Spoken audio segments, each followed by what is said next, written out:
Washington's political theater, where truth is the last to take the stage.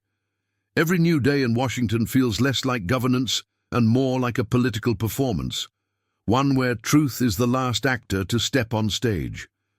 What should be the beating heart of American democracy has become a theater of convenience, and the recent spectacle surrounding the so-called Epstein files is just the latest proof.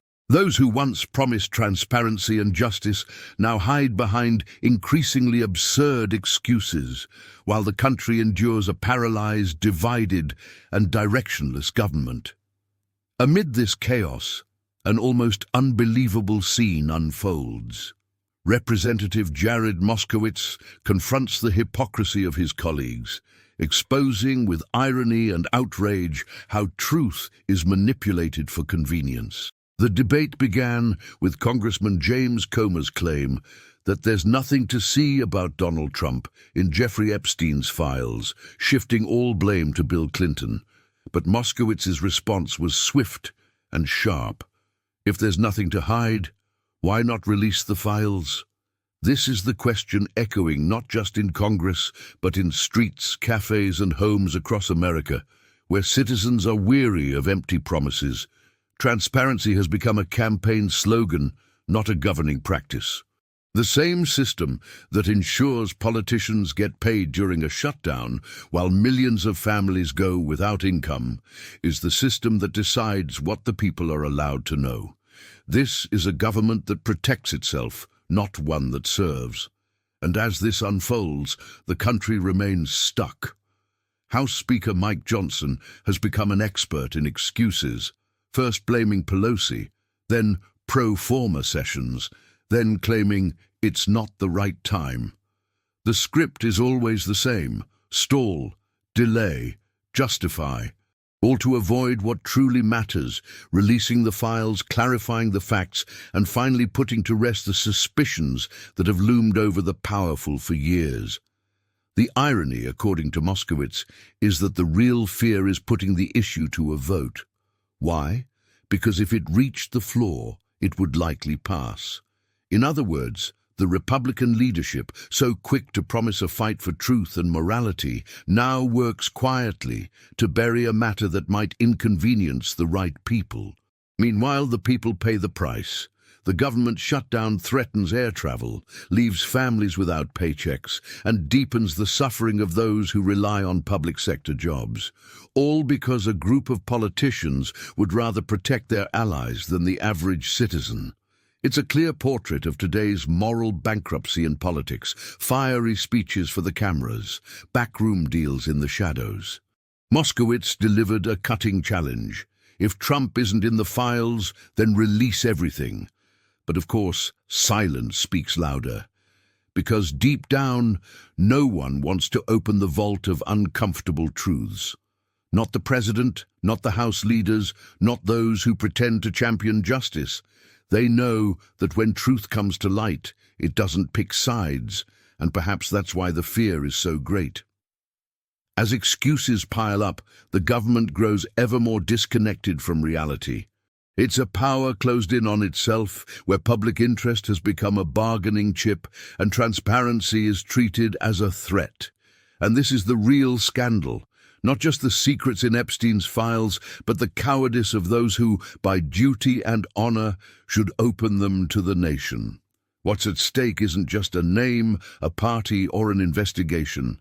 It's the basic principle of democracy, the people's right to know the truth. And when a government does everything to hide that truth, it stops being a representative and becomes an accomplice. The Epstein files scandal isn't just about past crimes.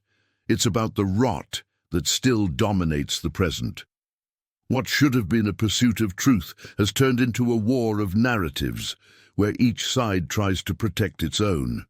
And as always, the people are left in the dark. When Moskowitz demands answers and calls for the files' release, he's not just asking for transparency, he's exposing a system that prefers to keep its citizens ignorant. Mike Johnson, the Speaker of the House, has become the face of this omission, With every new excuse, the trust of the average American erodes further. First, he claimed there was no formal session to swear in new members. Then he blamed Pelosi's legacy. Now he says the timing isn't appropriate. The reality: Johnson fears what those files might reveal. And more than that, he fears the political fallout of stirring a hornet's nest involving powerful figures on both sides of the aisle. Meanwhile, the government remains paralyzed, Congress closed, and the country abandoned. This is a government that preaches morality but acts as an accomplice. When the same politicians who vowed to drain the swamp spend months blocking a simple vote, it's clear the swamp has only grown, now infesting the institutions themselves. The official excuse is that everything must be done with caution. The truth? They're buying time. Time to erase traces, time to rewrite narratives, time for the people to forget. While they protect themselves, federal workers face the harsh reality of a stalled nation. Paychecks are cut, airports teeter on the brink of chaos, and in states like Virginia, civil servants are turning to food banks. And who is held accountable? No one, because the government would rather debate power and vanity than address the people's suffering. Republicans, once the champions of austerity and morality, now stay silent in the face of unacceptable abuses. Trump, the man who promised to drain the swamp, is now accused of turning government into a marketplace. Requests for money from the Department of Justice, shady deals with foreign governments, decisions that seem to favor friends over citizens. This is the portrait of a government that has lost its sense of duty. Most alarming is the silence. No Republican dares to speak out. Loyalty to the leader has become more important than loyalty to the Constitution.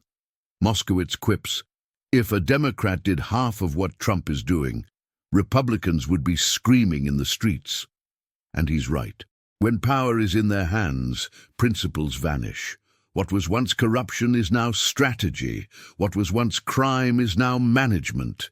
It's the same old political hypocrisy, only amplified.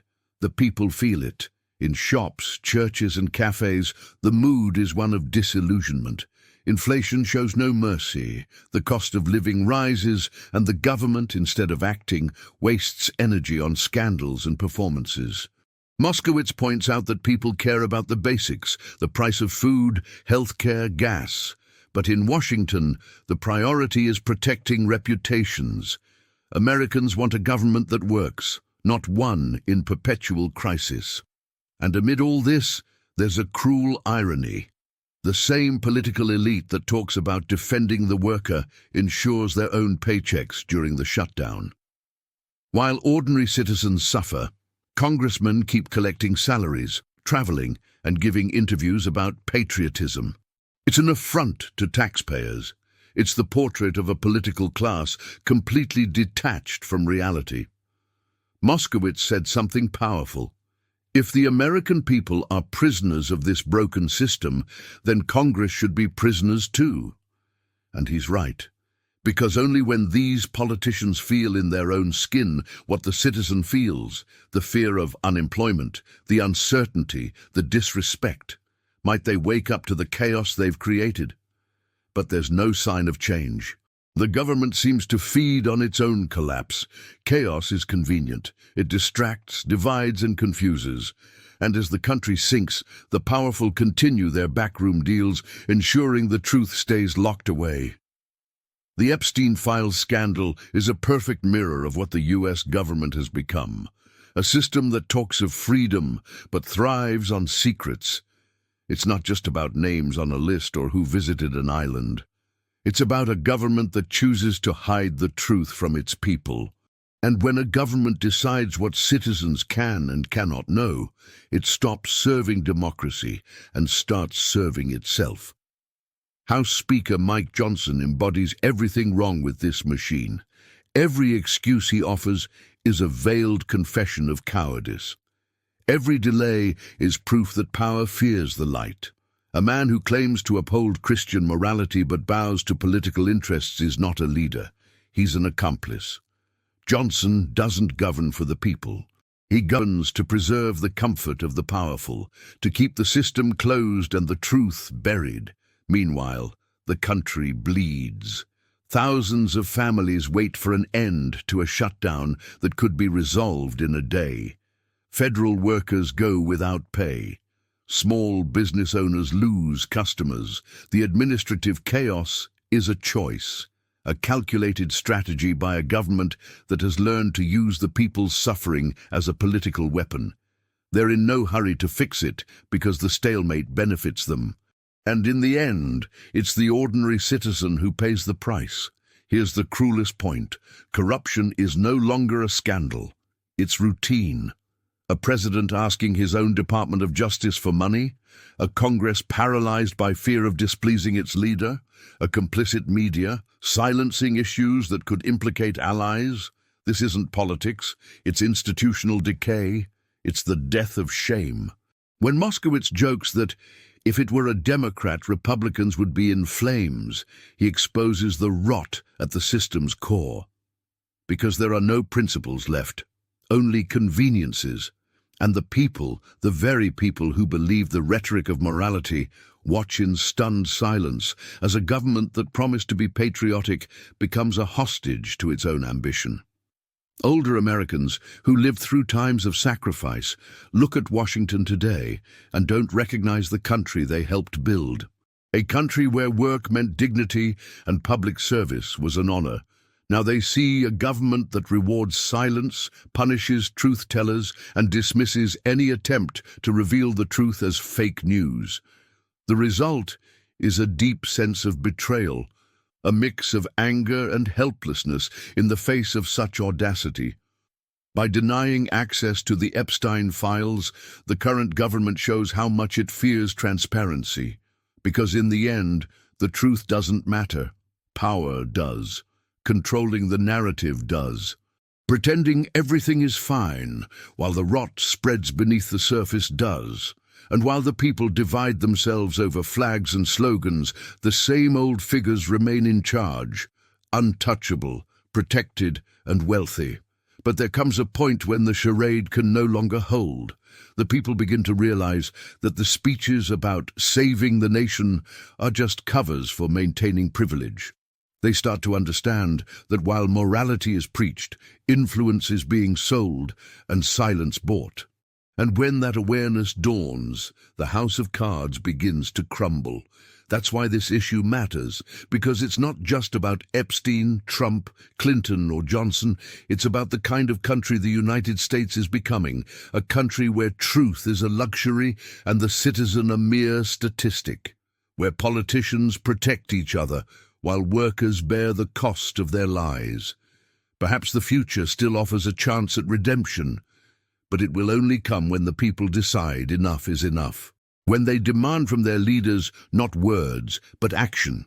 When they understand that transparency isn't a threat, but a duty. When they relentlessly insist that governments serve the truth, not fear. Until then, we'll remain as we are, a country powerful on the outside, rotting within. A government that talks of patriotism, but flinches from its own reflection. Because those who live by hiding the truth will ultimately be destroyed by it.